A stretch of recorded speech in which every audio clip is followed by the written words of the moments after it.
$1 billion की company जिसमें लोगों ने अब तक जो इन्वेस्ट किया है वो रिग्रेट कर रहे हैं, वो नुकसान झेल रहे हैं और जितना जल्दी हो सके उतना जल्दी इस कंपनी के शेयर्स बेचना चाहते हैं। लेकिन क्यों और ये कौन सी है ये कंपनी?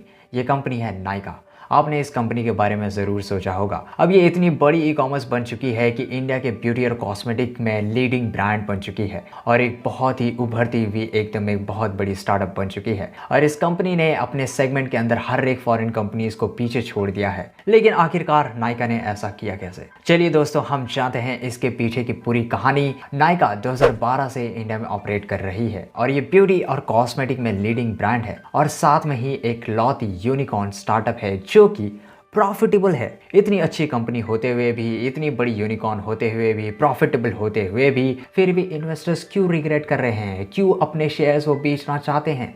इसके पीछे का सवाल क्या है? इसके पीछे सिर्फ एक ही आंसर है, वो है बोनस शेयर्स। लेकिन आखिर बोनस शेयर्स तो एक अच्छी चीज है, राइट? अगर आपके पास किसी कंपनी का शेयर है और आपको उसका बोनस शेयर्स मिलता है, यानी कि वो एक तरह से फ्री है, राइट? और वो एक तो बहुत अच्छी बात है। और नायका के केस में ये बिल्कुल भी एक ट्विस्ट की तरह है। चलिए दोस्तों, इसके बारे में हम समझते हैं। 10 नवंबर 2021 को नायका का आईपीओ आया था। जब आईपीओ आया था तब उसका प्राइस था 1125, पर जब उसकी लिस्टिंग हुई तब उसकी प्राइस बढ़ गई 2018 स्टॉक एक्सचेंज पर। और उस टाइम पर नायका ऑल टाइम हाई पर था और लगभग 100% का रिटर्न दे रहा था अपने इन्वेस्टर्स को सिर्फ आईपीओ के टाइम पे। लेकिन इस वक्त नायका अभी 59% कम है। इसीलिए नायका ने अपने सारे इन्वेस्टर्स को बोनस शेयर्स दिया है, यानी कि अनाउंस किया है, जो कि 170 to 185 के बीच में होगा। लेकिन अचानक से क्यों?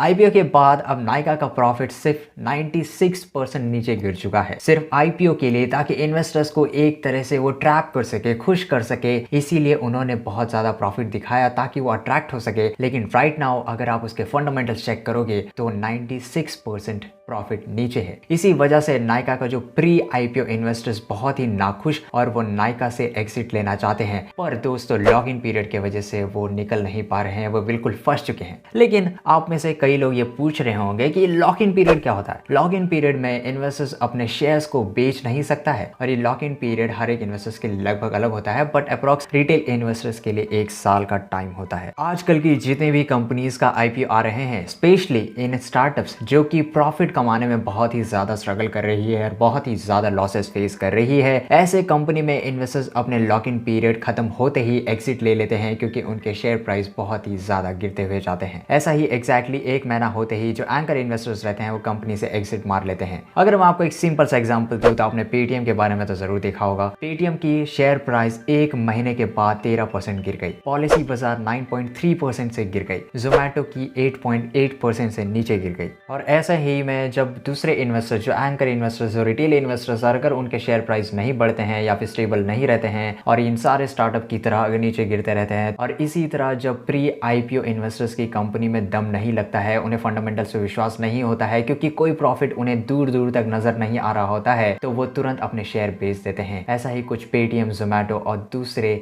न्यू स्टार्टअप्स जो अभी मार्केट में लिस्ट हुए उनके साथ हुआ है। तो दोस्तों चलिए वापस चलते हैं नायका के ऊपर। 10 नवंबर 2022 को नायका का प्री आईपीओ इन्वेस्टर्स का लॉक इन पीरियड था, वो खत्म हो रहा था। इसका मतलब था कि नायका को डर लग रहा था कि उनकी कंपनी की बैड परफॉर्मेंस को देखते ही उनके जो प्री आईपीओ इन्वेस्टर्स है तुरंत कंपनी से एग्जिट ले लेंगे जैसे ही लॉक इन पीरियड खत्म होगा। और अगर वो एग्जिट लेते हैं तो उनकी शेयर की प्राइस बहुत ज्यादा गिर जाएगी। इसको रोकने के हिसाब से और इसको रोकने के लिए अपने कंपनी के शेयर की प्राइस और ना गिरे और बचाने के लिए उन्होंने इसका सॉल्यूशन निकाला जो था बोनस इश्यू। और बोनस इश्यू था 5:1 रेशियो, यानी कि नायका का हर एक शेयर पर आपको 5 शेयर फ्री मिलेगा। शेयर होल्डर्स को टोटल 6 शेयर्स हो जाएंगे अगर उसके पास पहले एक नायका का शेयर होता। तो जो एक ओरिजिनल शेयर प्राइस होगी वो सभी 6 शेयर में इक्वली डिवाइड हो जाएगी। एग्जाम्पल के लिए अगर आपके पास एक नायका का शेयर है जो इसका प्राइस है 1200 रुपए और अगर आपको बोनस मिलता है 5:1 रेशियो में, तो आपके पास हो जाएगा 200 रुपए के करीब करीब 6 शेयर्स। और इस बोनस इश्यू की टाइमिंग बहुत ही सोची समझी हुई उन लोग ने देख करके रची है। अगर अगर इन्वेस्टर एग्जिट लेंगे तो 11 नवंबर को लेंगे, उनकी लॉक इन पीरियड खत्म होने के बाद। एंड नायका ने 11 नवंबर को 5:1 रेशियो का जो बोनस उसी दिन अनाउंस किया। पर अब ये बोनस शेयर स्ट्रैटेजी किसी नायका के शेयर को गिरने से बचाएगी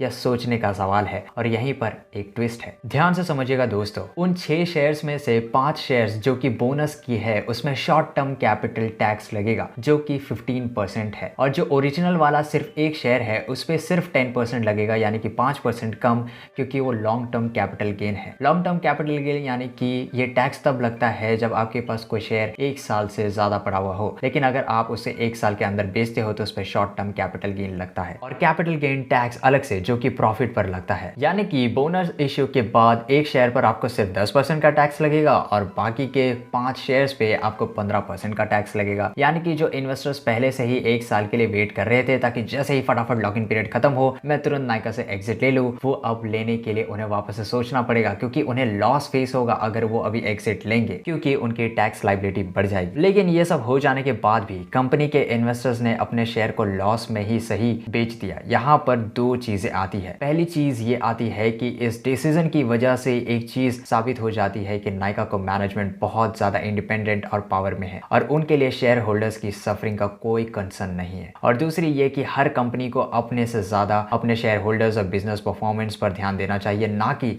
अपने शेयर प्राइस पर और शॉर्ट टर्म शेयर प्राइस पर खास करके। और यहाँ अपोजिट नजर आ रहा है, नायका अपने शेयर प्राइस को कंट्रोल करने में बहुत ज्यादा फोकस कर रहा है, ना कि अपने प्रॉफिट बढ़ाने के लिए, अपने मैनेजमेंट सुधारने के लिए। बट नायका ने एज अ कंपनी कुछ भी गलत नहीं किया, इसमें कुछ भी इलीगल नहीं है। कंपनी के मैनेजमेंट पर शेयर होल्डर्स का दबाव रहते ही शेयर प्राइस के लिए और उनके सब कुछ अपने अपने शेयर और ब्रांड को गिरने से रोका है। पर स्टिल ये सब कुछ अपने इन्वेस्टर्स के सफरिंग पर, ये एक बहुत ही कंट्रोवर्शियल स्टेटमेंट हो सकता है। लेकिन दोस्तों आपको क्या लगता है, क्या नायका ने सही किया अपने शेयर होल्डर्स के साथ या फिर गलत किया? कमेंट कीजिए कमेंट बॉक्स में, और ऐसे ही पावरफुल और बिजनेस लेसन्स के लिए हमारे चैनल को भी सब्सक्राइब कीजिए। मिलते हैं नेक्स्ट वीडियो में। Good bye.